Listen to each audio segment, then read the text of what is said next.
Well, Mike, what's your reaction to the multiple athlete accusations and concerns from multiple sports about the way these athletes have been treated?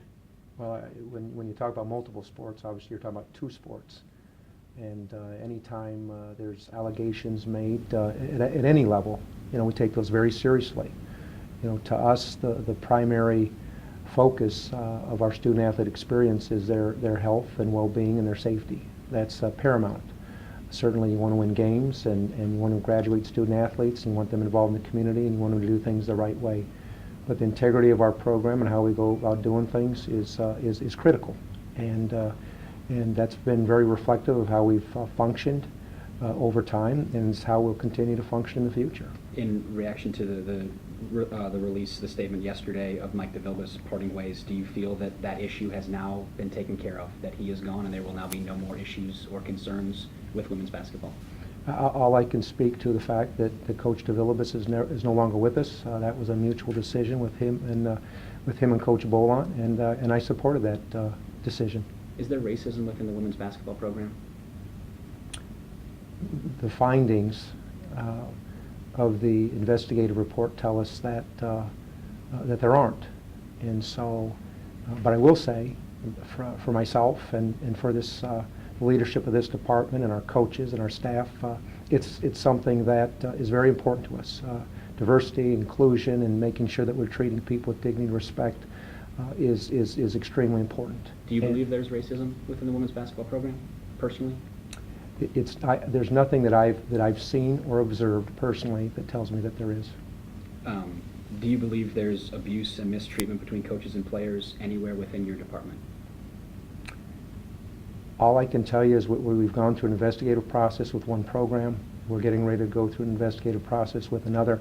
I can tell you that our culture is very healthy.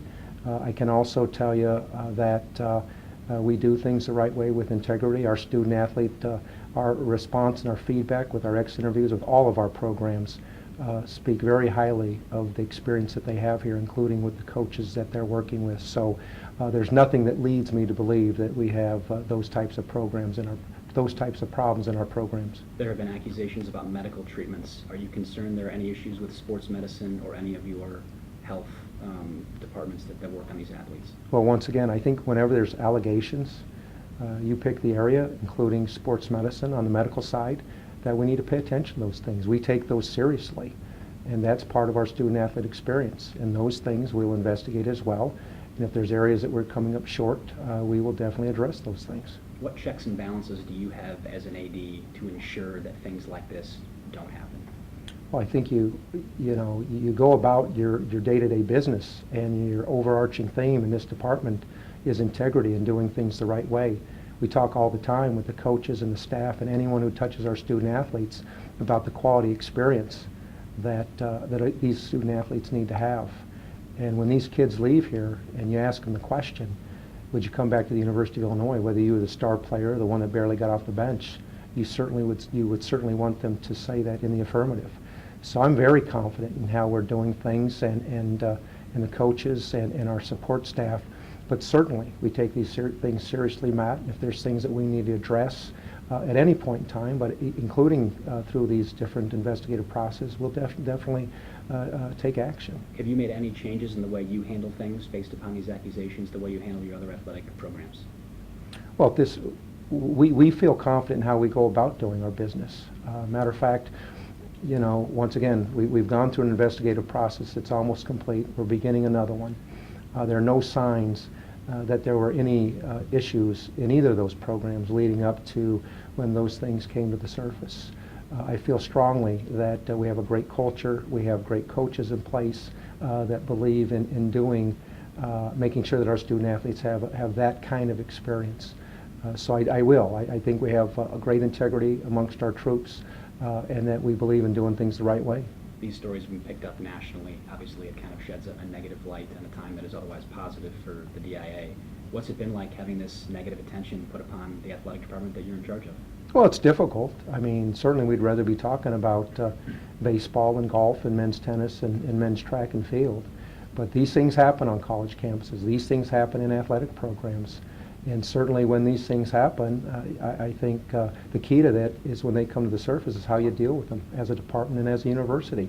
And certainly in these two particular situations, we moved them out of the DIA immediately into the Chancellor's office, and they took it from there as to the course of action that would be taken. We haven't talked to your coaches yet, Beckman and Bolant. I know you have. What's their thought process and how are their emotions right now? These are some heavy charges that are levied against two of your coaches. Well, I think it's difficult for both of them. And I think that, unfortunately, there's always a rush to judgment. And the information and the opinions, including by the media, are sometimes way ahead of the investigative process. And so, you know, that needs to catch up.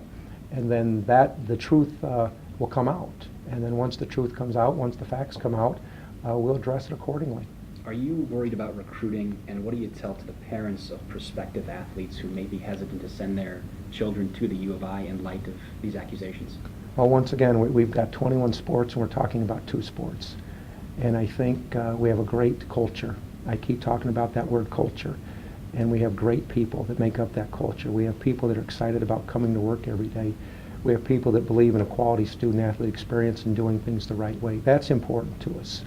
And I think when we have people come on campus and they see that, and I'm quite often part of that recruiting process, we talk about a lot of the things that happen here, including getting a world-class education. Those are important to people. And I think that you know, our record speaks for ourselves, not only as it relates to the experiences that kids have, their opportunity to be successful at the highest level on the competitive fields, but also, once again, to get a quality education and be part of something very, very special here at the University of Illinois. I know most of the women's basketball investigation is complete. The football is still going. At this time, is there any disciplinary action on either Beckman or Bolant, your 2 head coaches that are being accused in this of these allegations? Well, first of all, as it relates to Matt Bolant, there were no findings as it relates to him or anybody on the coaching staff. So at this point in time, there aren't any disciplinary actions as it relates to Coach Bolant. As it relates to Coach Beckman, we are just beginning that investigative process. Are you 100% behind both these head coaches? I'm very supportive of the coaches. I think that, you know, people ask the questions, you know, how can you be supportive of these coaches? Well, first of all, once again, there's a rush to judgment. And I think it's premature to shed a light or cast judgment when we haven't even gone through the process yet. I think let the process play out. And once again, if there's things that we need to address programmatically within either sport, we will definitely do that. Obviously, these are accusations. Like you said, you're going through the process, but are you concerned for your job and what people might think of you, that your job could potentially be on the line here? Yeah, no, not at all. I'm confident in what I'm doing. I'm confident in how we do it. I think that we've done a lot of great things here in my short time here. The things that we're dealing with now certainly aren't part of my past and aren't part of my DNA. And I truly believe in the student-athlete experience and making sure we're doing things the right way. And I have high expectations for all of those individuals that work in this department to make sure we're doing things for our student-athletes to ensure that they have that kind of experience. Mike, I did want to ask you, since the allegations came out that Simon put out on Twitter, there have been a number of athletes that have gone out and made claims of their own. Has anybody come to you with anything that supports Simon's side of this issue? No, not significantly, but I will tell you I've received an outpouring of people that support Coach Beckman and his staff, from former student-athletes, from current student-athletes, from their parents, and a number of these kids who've had medical issues. I think I saw that you say you show up unannounced at practices. Have you ever seen any evidence of anything that you have to go to a coach and say, hey, I think you're maybe not doing this the right way or you're handling this poorly? I have not, and you know, I try to get to practice as often as I can. Sometimes my schedule doesn't permit that. We certainly have people who are engaged in the program day to day and attend practice and do those types of things that are kind of, you know, the eyes and ears of the administration because they have oversight of that particular program. We do with both football and women's basketball. So certainly those kind of things that that would raise to the level that need to be brought to my attention certainly would have been. There's a culture, I think it's well known of, you know, you got to be tough in a lot of sports. Do you have conversations with your coaches about where that line is drawn? What's too far and what's just right? Well, I think that conversation's being had nationally right now, and I think it's even being had amongst my peers. And I will tell you that I think old school coaching, and however you define that, is not acceptable today. And what does that mean? And certainly I would never support or tolerate physical abuse. But when you look at the kinds of things that coaches can say, and even some of the consequences that they might have for their student athletes, where is that line? And for some student athletes, it might be a different place than other student athletes. So I think that's something that's going to get a lot of play, and deservedly so. But I think it's kind of in a gray area right now. And I think we've seen coaches, and you can probably think of some of them in the past, that you would say even from nothing to do with the physical side, but the verbal side, you'd sit there and say, boy, they wouldn't be able to make it today. So I think that it's something that we obviously need to pay more attention to, and it's some of the things that we'll talk about when we work with our coaches in the near future. I think some of the discussion has been about maybe the curtain being pulled back to parts of athletics that we don't see necessarily. Do you think the public would approve of everything that they saw at a football practice? I don't think you can paint that with a broad brush. I think there's some who would say, okay, I get it. And actually, I've seen that before at other places. I mean, myself, I've worked on a lot of college campuses. I've worked with a lot of different programs. I think there's some who probably would sit there and say, boy, why is that happening? So I think it's a mixed bag. I think there's some people that would get it. And I think there's some who that would be, they might see something that they would say is quite alarming. But I think that goes back to that threshold, what's acceptable. It's not just what's acceptable to the student athlete, the one who's the receiver of what's being said. It's also, the threshold might be different from someone who observes it. I have a question for you. Sure. So will you all do checks and balances on future coaches now seeing with these allegations? Well, we do, we thoroughly review our coaches when they're hired, and we do background checks and look into their past, and whether it's a head coach or an assistant coach. And so, the due diligence we do is significant. We'll continue to do those things. If there's something that we can do in the future that tells us we can do better, we certainly would take advantage of those opportunities. Now, these students may say that the process, they fell through the cracks here. Would you agree with that, or what would you do better when you bring in other coaches? I mean, these allegations are coming from these two, so would you do anything I'm not sure I different? understand the question, sorry. Would you do anything different when you're bringing in coaches? Are you asking any deeper questions just based off of these two allegations here? Is there anything further that you would ask to make sure this doesn't happen again? Well, I think when these types of things happen, I think if you feel that you need to drill down to a deeper level, then it's a place that you probably need to go. And I think, like I said, there were no signs that there were issues with either of these programs leading up to these accusations that were made outside of what would be, the typical practices that you would see. But that, once again, when these allegations are made, we take them very seriously, and we intend to go through the process. And once the process plays out, we will determine the appropriate next steps. And speaking of next steps, I'm not sure if this will be for Robin or for you, but is the school ready for possible litigation? And how far would you be willing to go? No, we don't really have a choice if somebody sues us, they sue us.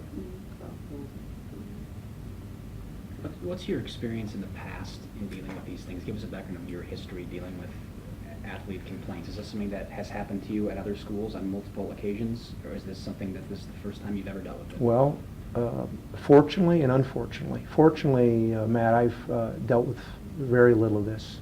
And unfortunately, I'm dealing with it now. And I think that goes to speak to my track record and what's important to me and how I run an athletic department. I think these things unfortunately happen. We don't want them to happen, but when they do, we need to take advantage of the opportunity to make sure that we're doing things right. And we will do that in this case. So, on one side, you'd sit here and say, well, I wish I had a lot of experience in dealing with these kind of matters, but I think that would tell you something else that certainly wouldn't be a positive.